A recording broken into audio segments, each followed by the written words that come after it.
Même s'ils ont une marge encore conséquente sur la zone rouge, les Clermontois aimeraient enrayer la série de 2 défaites consécutives en s'imposant face à Ajaccio à la lutte pour le maintien.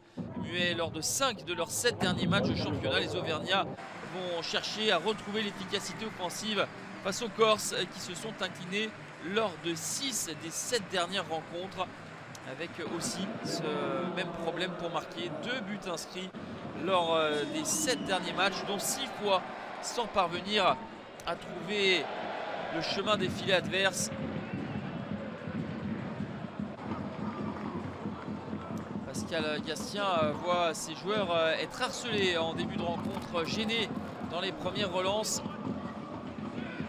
Et Ajaccio va profiter de ce rythme moyen qui imprime les Auvergnats pour se procurer des premières situations. Réaction des Clermontois sur coup de pied arrêté avec Johan Gastien. C'est boxé par Benjamin Leroy. Rares sont les situations pour les Clermontois, eux qui avaient perdu dernièrement 4-0 face à Lens en commettant bon nombre de fautes individuelles qui avaient coûté des buts.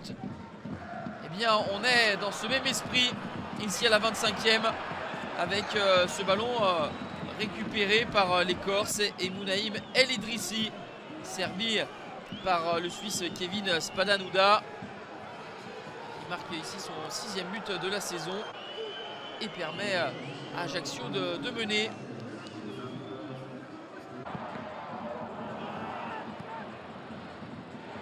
Clermont va réagir avec cette frappe de Maxime Gonalon. Elle est plongeante, mais va passer au-dessus de la cage de Benjamin Leroy. Il aura fallu cette ouverture du score ajaxienne pour voir enfin Clermont développer du jeu avec du mouvement. On passe par les côtés. 1-0 à la pause pour Ajaccio. Les Corses restent sur 3 défaites consécutives sans parvenir à marquer. Ils y sont parvenus cet après-midi, mais vont-ils tenir? C'est toute l'interrogation de ce deuxième acte.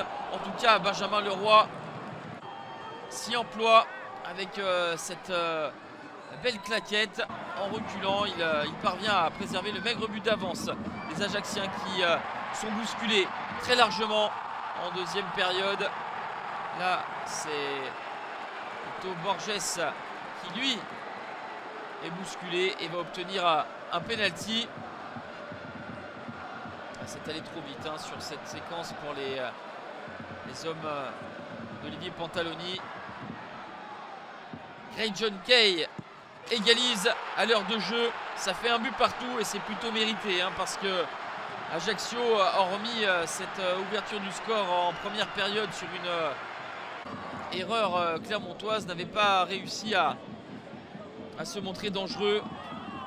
Et les affaires vont se compliquer pour les Ajacciens avec ce carton rouge directement sorti à l'endroit de l'international comorien Ahmed Youssouf pour cette semelle sur Maxime Gonalon. Clermont en supériorité numérique va pousser avec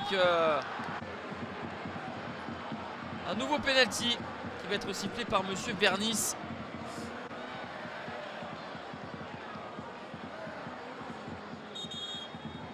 Vicheska qui a été retenu. Nouveau penalty pour Grey John Kay qui prend à contre-pied Benjamin Leroy. Ça fait 2-1 à la 92e minute. Ça peut paraître cruel pour Ajaccio d'encaisser ce deuxième but, ce deuxième penalty dans les derniers instants, mais les penaltys sont avérés et Clermont avait poussé et s'impose donc sur le fil et renoue avec le succès pendant qu'Ajaccio continue de plonger avec une 4e défaite consécutive et 5 points de retard désormais sur le premier non relégable.